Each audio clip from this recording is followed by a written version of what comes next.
गडकरी का कांग्रेस पर तीखा प्रहार। सेकुलरिज्म की गलत व्याख्या ने बोए सामाजिक विभाजन के बीच सर्वधर्म समभाव ही भारत की असली पहचान। केंद्रीय सड़क परिवहन एवं राजमार्ग मंत्री नितिन गडकरी ने कांग्रेस पर बड़ा हमला बोलते हुए कहा कि देश में आज जो हिंदू मुस्लिम से जुड़ी सामाजिक समस्याएं दिखाई देती हैं, उनकी जड़ें कांग्रेस की वर्षों पुरानी सेकुलरिज्म की गलत सोच और वोट बैंक की राजनीति में है। गडकरी के मुताबिक कांग्रेस ने सेकुलरिज्म की ऐसी व्याख्या की जिसने समाज को जोड़ने के बजाय विभाजन को बढ़ावा दिया और उसके दुष्परिणाम आज भी देश झेल रहा है। मंगलवार को दिल्ली में राजस्थान विधानसभा के अध्यक्ष प्रोफेसर वासुदेव देवनानी की पुस्तक सनातन संस्कृति की अटल दृष्टि के लोकार्पण समारोह में बोलते हुए गडकरी ने स्पष्ट शब्दों में कहा कि सेकुलर शब्द का अर्थ किसी एक वर्ग का तुष्टीकरण या धर्म विरोधी होना नहीं है। उनके अनुसार सेकुलरिज्म का वास्तविक और भारतीय संदर्भ में सही अर्थ सर्वधर्म समभाव है, यानी सभी धर्मों को समान सम्मान, सबको न्याय और समान अवसर। कांग्रेस के लंबे शासन में पनपी तुष्टीकरण की राजनीति। गडकरी ने कहा कि आजादी के बाद कांग्रेस को दशकों तक देश पर शासन करने का अवसर मिला, लेकिन उसने इस अवधि का उपयोग सामाजिक एकता को मजबूत करने के बजाय वोट बैंक की राजनीति के लिए किया।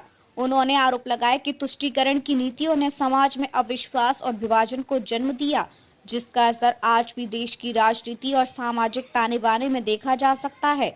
उन्होंने पूर्व प्रधानमंत्री अटल बिहारी वाजपेयी के चर्चित कथन को दोहराते हुए कहा कि भारत पहले भी सेक्युलर था, आज भी है और हमेशा रहेगा। गडकरी ने जोर देकर कहा कि भारत का सेक्युलर चरित्र किसी राजनीतिक दल या संगठन की देन नहीं, बल्कि भारतीय हिंदू और सनातन संस्कृति की मूल भावना है, जो विश्व कल्याण से अस्तित्व और मानवता का संदेश देती है। भारतीय संस्कृति का इतिहास सहिष्णुता का प्रतीक। अपने संबोधन में गडकरी ने भारतीय संस्कृति की ऐतिहासिक विशेषताओं पर भी प्रकाश डाला। उन्होंने कहा कि भारतीय संस्कृति सहिष्णु, करुणामय और सभी को साथ लेकर चलने वाली रही है। गडकरी के अनुसार इतिहास में किसी हिंदू राजा द्वारा धार्मिक स्थलों को नष्ट करने का उदाहरण नहीं मिलता, जो इस बात का प्रमाण है कि सनातन परंपरा में से अस्तित्व और सम्मान की भावना अंतर्निहित रही है।